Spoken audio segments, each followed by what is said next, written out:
This is a question that comes from a recent experience that I had in an interview, and it's kind of directed at all of the people that spoke. I've heard this from two different perspectives on, in the process of an interview, whether a fast answer is best or whether a little pause for a thought before answering the question is best. And in preparation for it was an academic interview. In preparation, it was very strongly emphasized, don't pause. You got to have a fast answer, and that's kind of what I've heard here. At the interview, I was told exactly the opposite. Don't give us a fast answer. Take a moment to ask the question or think about the question before you answer. So, I'd like to hear if there's any consensus on that or not.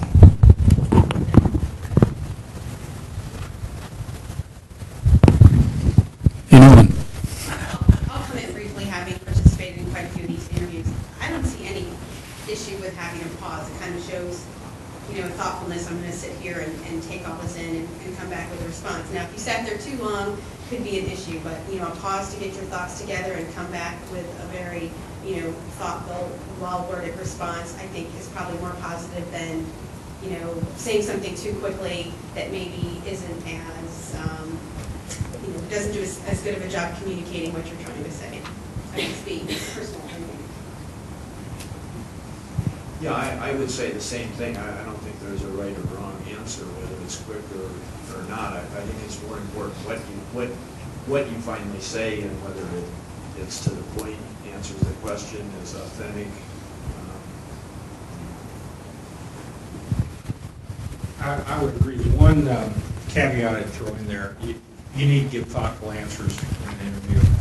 But if you get questions like, would you be interested in pursuing this area, or are you interested in field research, independent field research, you have to take the opportunity to show your enthusiasm when the opportunity presents itself, show your excitement at the opportunity. There have been cases in the past where we've interviewed candidates where they've shown hesitation about expanding in a weed scientist moving into areas of entomology or pathology. And hesitation at that point in time, I think, would be difficult, because we're looking, as was said earlier, we're looking for people who are flexible, who get excited about new opportunities. So there are times at which your genuine passion or excitement come through. It's good to have given an immediate response.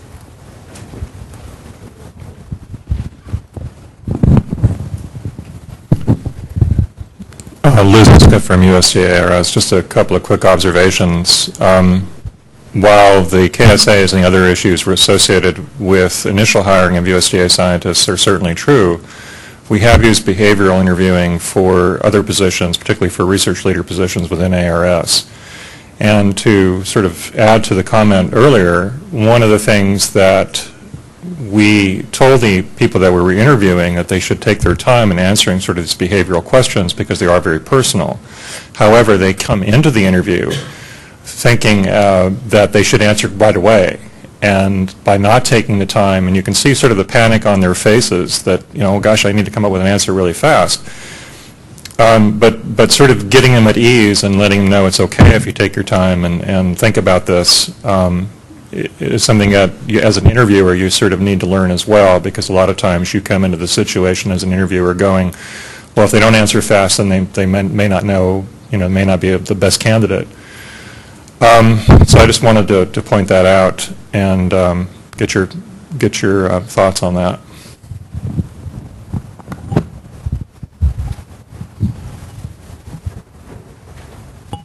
Well, I agree. When you're coming in for an interview process, we do everything we can to make people at home, and we should. This is an opportunity for the organization to learn about this candidate, but probably more importantly, it's important for the candidate to get to know the people and the organization. So we encourage them to be relaxed, open, ask questions, and you should feel that way when you're going into any of the interviews that you're going into.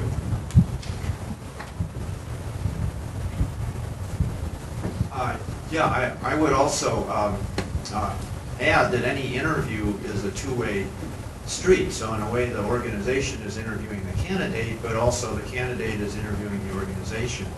And I always, look for candidates who have taken the time to look at the website, to know something about the organization, and have intelligent questions that they can ask about the organization. I was just going to add one more thing. So usually when we have a candidate come in, we usually have two people who take them to dinner or something else, some other function, and there's a person who sponsors them, typically knows them from their graduate school career. And we take feedback from that part as well. So while someone might be really nervous in an interview process, how did they interact with the group at the dinner setting?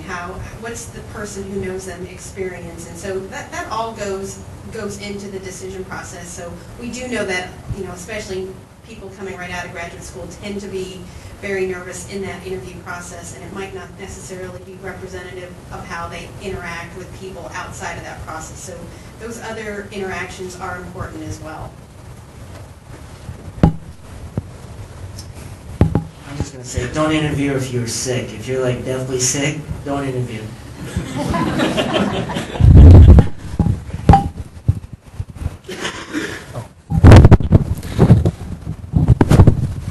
Hi, Andy Chalmers, Michigan State University. I just had a quick question. Most of you are larger institutions where you probably have human resource departments and stuff, but what would recommendation or advice would you give to students or new people that maybe are interviewing with a smaller company that the people interviewing may not have interviewed that much themselves?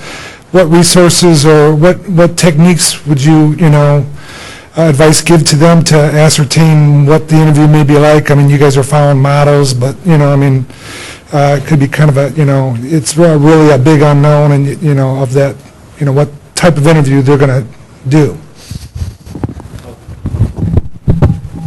That's a really good question. I'll go back to the statement I made about behavioral interviewing. If you've got examples in your hip pocket of places where you've demonstrated behaviors that you feel will be desirable to that company, if you can, find out as much information you can about the company. Have in your hip pocket also specific places where you can add value to that company. I think in that case, you have to be more engaging. You have to engage that interviewer more than the interviewer is prepared to engage you. I've been in interview situations, as a matter of fact, 20 years ago, the model we used was sit down with this individual and talk to them and tell us what you think. And it wouldn't surprise me to run into an interview like that from time to time in smaller organizations. But the same principles, I think, apply. Be prepared, do your homework, and have some examples handy. They want to ask a question. Bring Okay. Grace. Hello, I'm Grace Height. I'm a master's candidate at Virginia Tech. My question is, during the hiring process, what level of education do you look for? I've been told by some that PhDs sometimes have more difficulty finding jobs due to that idea of over-specialization. Could you comment? Thanks. Are you talking about an industry, or are you talking about academic? Industry, particularly. I'll comment briefly. So within our tech development organization, I think it's probably an advantage to have a PhD over a master's level position for one of our tech development jobs. And it also probably, as for your future opportunities, probably gives you better opportunities to move other places. That being said, within tech development, we have bachelor's level people, master's level people, and PhD level people at all levels throughout the organization. But I'd say in general, those PhDs have had more opportunities to move into other parts of the organization, and I don't think it's been a negative factor for opportunities within the company. I think it's a positive. From an industry perspective, I have to echo what my colleague said. However, I would say that we are looking for exceptional people, truly exceptional people. And if that person happens to be a master's degree person or a PhD degree person, we will take a serious look at them. If they fit the bill and they're the cream of the crop, we will look at them seriously. Well, actually, let me say something about our government here, because if you look at the job announcements for a scientist position in ARS, it'll often say, you know, PhD or something like equivalent experience. Well, in fact, for SY positions, scientist positions at ARS, they do expect a PhD, and I suspect that's also true in academic positions. But I think from the standpoint, to sort of take your question to the narrowness or breadth of a candidate, I think that in my mind it is important not just to have someone that has a PhD and has a very narrow interest. They may be very good at what they do, but I think they do, in my mind, have to demonstrate ability to learn, adapt, the same kind of things that you guys talked about in industry, because, as I say, a lot of our research involves multidisciplinary type of teamwork, so you have to be able to interact with people that work outside your narrow range of knowledge that you may have done for your PhD.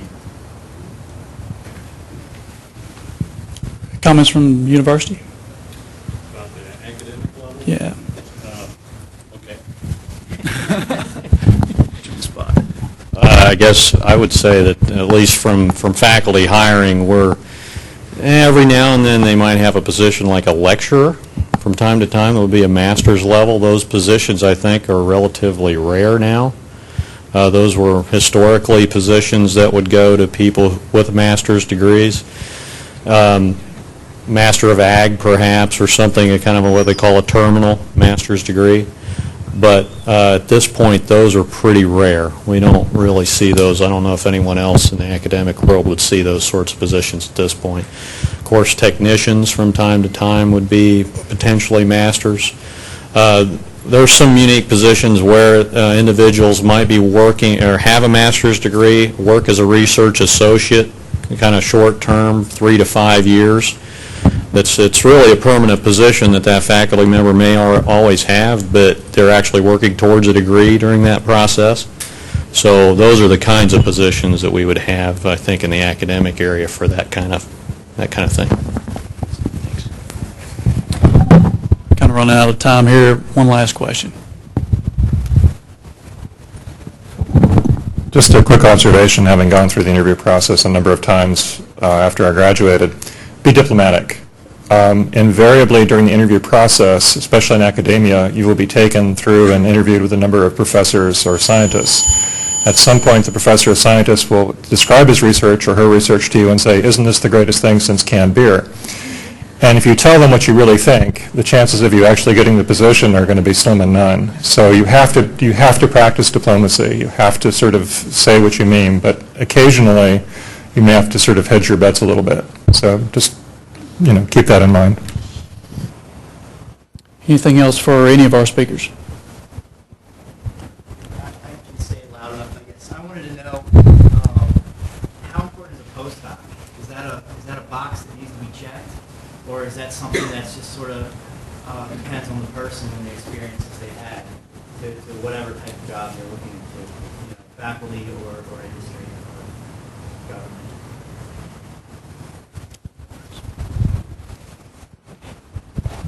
Yeah, I can say from the standpoint of ARS that a postdoc is often very helpful. As I said in my slides, it's important to demonstrate your ability to do research and to publish, and obviously being able to do a postdoc gives you more time to build a record. Further?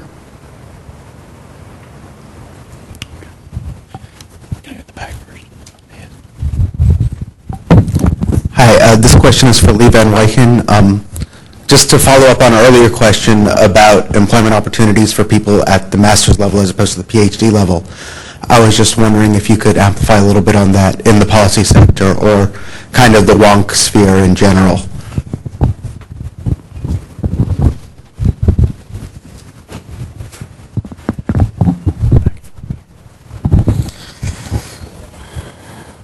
I'd have to think about that a little bit harder. It's never too late to do an internship on the Hill.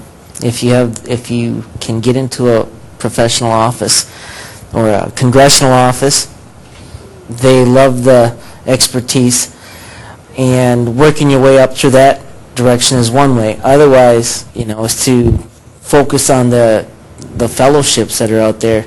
As a master's candidate, you're probably going to, most of your fellowship opportunities are limited to PhD graduates. So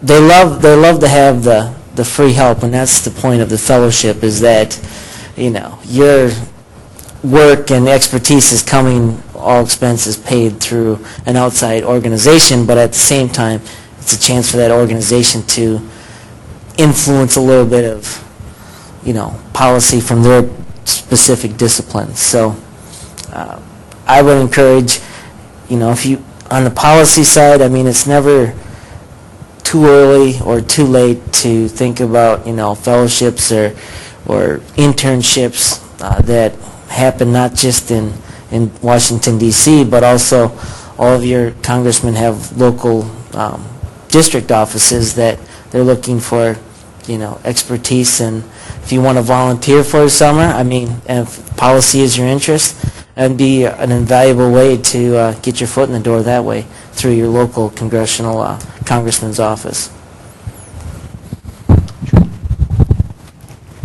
And I'll do a shameless plug too. Our AIBS sponsors both in the fall and the spring congressional visit days, where we bring in scientists and we partner with, we have sort of a whole coalition of people from other scientific societies that go, we spend one day giving you sort of lobbying 101, and then the next day we sort of go to the Hill for a blitz, where we send you off to congressional offices to talk about the importance of science.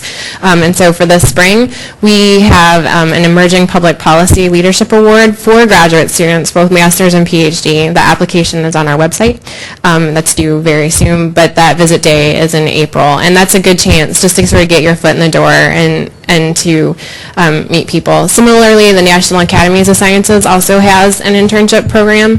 That's a much shorter term program than the AAAS fellowship that they offer 3 times throughout the year that way. And then I would also say that don't underestimate the value of extension work and outreach. I know that my home department was an entomology department, and so there were lots of opportunities for me to be involved in sort of field days, going out and doing presentations to the public about different sort of insect issues that are of interest, from a garden club to elementary school kids. Any place where you can get experience talking to the public, translating science, is going to be incredibly valuable for you if you're looking for a job in the sort of policy world.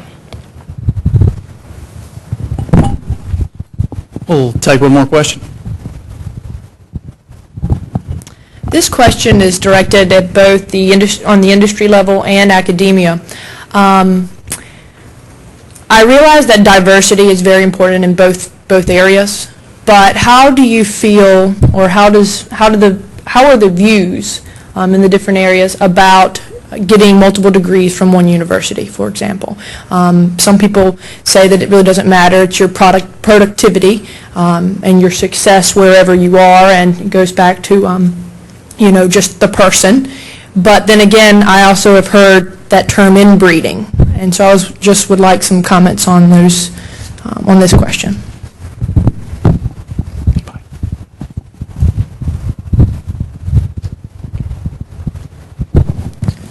I'm going to use the storyline I heard up here, and I'm going to stick to the same story I've been saying all along.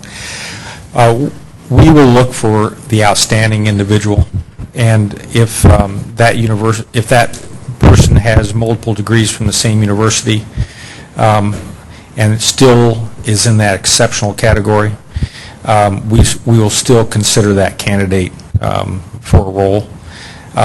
If you had 2 candidates with diversity in their backgrounds, and they were equal on all the fronts, we might consider the diversity as a piece of it, especially if their degrees were in areas of differing technologies. And I would say the same thing if you got 2 degrees from the same university in 2 different departments. That would be another way of showing your adaptability and flexibility and your interest in expanding.